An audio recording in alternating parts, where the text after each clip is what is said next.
Hello and welcome, hot gamers. Welcome back to the top 100 games according to AI series. Today we move into darker, lonelier, and far more mysterious territory with Metroid for the Nintendo Entertainment System. The galaxy is in crisis. The space pirates have seized control of the planet Zebes, and, more importantly, they've captured terrifying parasitic life forms called Metroids. These floating jellyfish nightmares have the ability to latch onto a victim and drain their life energy completely. The Galactic Federation is panicking. They need someone to infiltrate the heavily fortified pirate base and destroy the creatures and their leader, Mother Brain. They hire the universe's most capable, ruthless bounty hunter. That person? Samus Aran. But here's the twist. Back in 1986, the game never told you Samus was a woman. For the entire adventure, players assumed Samus was a male space marine. It wasn't until the ending reveal that gaming history was made forever.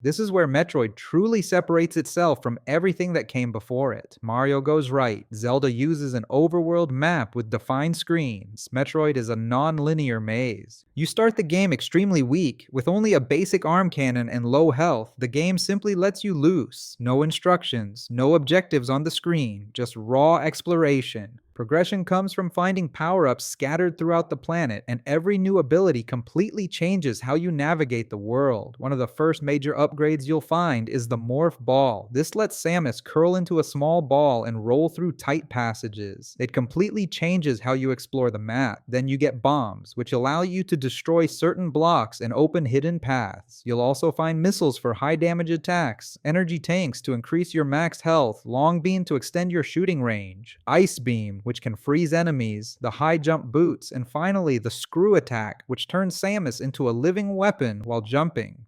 Each of these upgrades doesn't just make you stronger, it redefines the map. Areas that once felt impossible suddenly open up. This design, where exploration and upgrades are directly tied together, is what would later define the Metroidvania genre. Planet Zebes is divided into 5 massive regions. Each region has its own enemies, hazards, and music, giving every area a distinct identity. The game features 2 massive mini-bosses that block your path to the final area. Kraid, a giant reptilian beast, and Ridley, the terrifying fiery space dragon who would become Samus's arch-nemesis. Defeating these two opens the path to Turian, the final fortress, and there, you finally face the actual Metroids. They are tough, requiring multiple missiles to take down, and at the very bottom, behind waves of enemies and defense systems, sits Mother Brain, the pulsating organic computer in charge of the operation. And when you finally reach the end, you destroy Mother Brain, trigger a self-destruct sequence, escape the exploding base, and complete your mission. However, we do need to talk about Metroid's biggest weakness on the NES. There is no traditional save system. Instead, the game uses a password system, long, cryptic strings of letters and symbols. One mistake entering the code means starting from the very beginning. For new players, this made Metroid brutally punishing. Long exploration sessions could be lost in seconds. Yet even with this flaw, its ambition still pushed gaming forward in a way few titles ever had.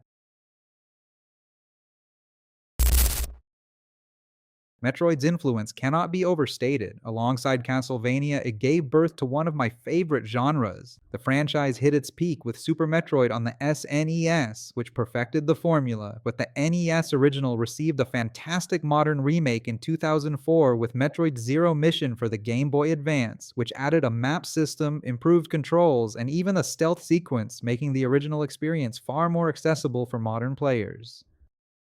I love the Metroid series. I've played most of the games, but this was my first time ever playing the original NES version. I didn't grow up with it, but I can only imagine the mix of excitement and frustration it must have created for kids back in the day. And honestly, that challenge is part of what makes it so legendary. Next up, we're leaving Planet Zebes behind and stepping into the very beginning of my personal favorite franchise. If you're into games, nostalgia, or just love a good challenge, hit that subscribe button and come along for the ride.